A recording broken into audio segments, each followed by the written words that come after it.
Menyapa Anda kembali dalam program Bible Everyday. Hari ini kita sudah tiba di bilangan pasal yang ke-35. Bilangan pasal yang ke-35 ini menjelaskan tentang kota-kota perlindungan. Apa fungsi kota-kota perlindungan itu? Dan ternyata Tuhan sudah mengatur sedemikian rupa sehingga ketetapannya ini akan bersifat adil bagi semua pihak.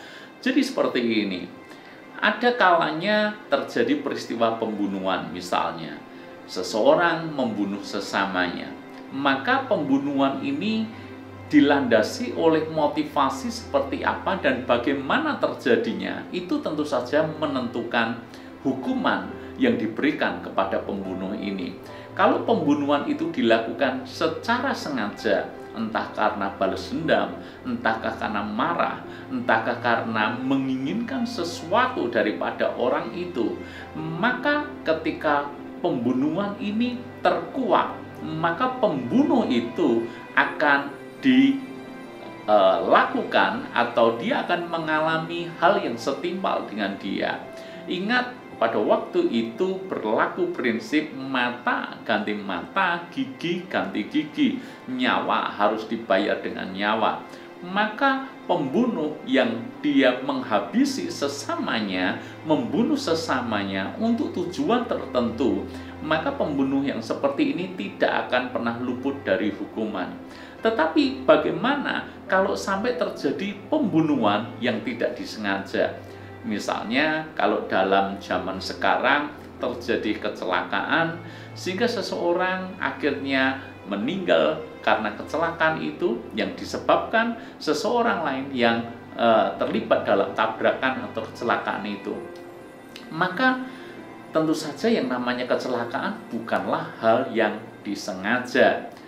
Kemungkinan besar ada hal yang di luar diperkirakan atau apa yang terjadi itu di luar apa yang dia bayangkan sebelumnya, maka peristiwa kecelakaan yang tidak disengaja ini tentu saja harus dilihat bukan semata-mata yang penting orang menjadi korban mati maka orang itu dicap sebagai pembunuh. Tentu saja tidak demikian.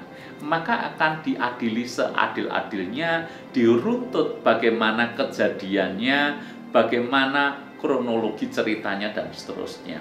Bagaimana dengan budaya pada waktu itu atau bagaimana dengan aturan pada waktu itu? Maka sama. Kalau terjadi peristiwa pembunuhan tetapi karena unsur tidak disengaja, maka sebelum orang yang melakukan pembunuhan tidak disengaja ini dia diperlakukan secara buruk dengan keluarga yang bersangkutan misalnya, karena prinsipnya tadi mata ganti mata, gigi ganti gigi, nyawa ganti nyawa, maka yang melakukan pembunuhan tidak disengaja ini mereka bisa lari ke sebuah kota yang disebut dengan kota perlindungan. Ada beberapa kota yang ditempatkan di Israel pada waktu itu sebagai kota perlindungan. Tujuannya apa? Kalau terjadi pembunuhan tidak disengaja, maka orang ini bisa lari ke sana untuk berada dalam sebuah perlindungan. Tujuannya supaya tidak dihakimi secara sendiri. Tidak main hakim sendiri orang yang menuntut balas ini.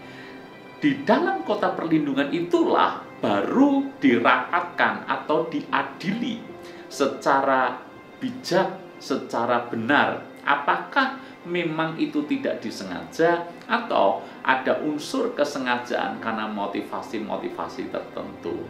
Kalau memang ada unsur kesengajaan, tentu saja hukum Taurat itu akan berlaku. Mata ganti mata, gigi ganti gigi, nyawa ganti nyawa.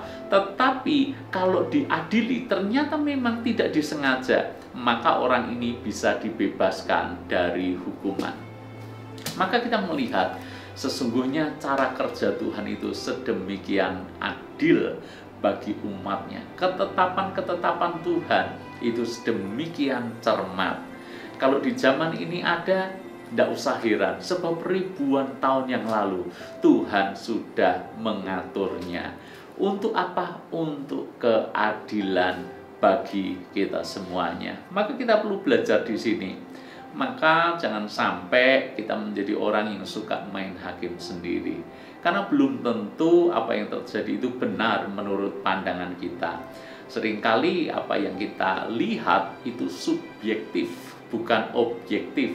Dan kalau kita melihat secara subjektif, bagaimana mungkin bisa adil cara pandang kita? Tentu saja tidak demikian. Maka belajar dari bilangan pasal yang ke-35 ini, kita mengerti Tuhan membuat kota perlindungan supaya keadilan benar-benar ditegakkan. Tuhan itu adil. Belajar juga kita menjadi orang-orang yang adil dalam bersikap. Tuhan memberkati.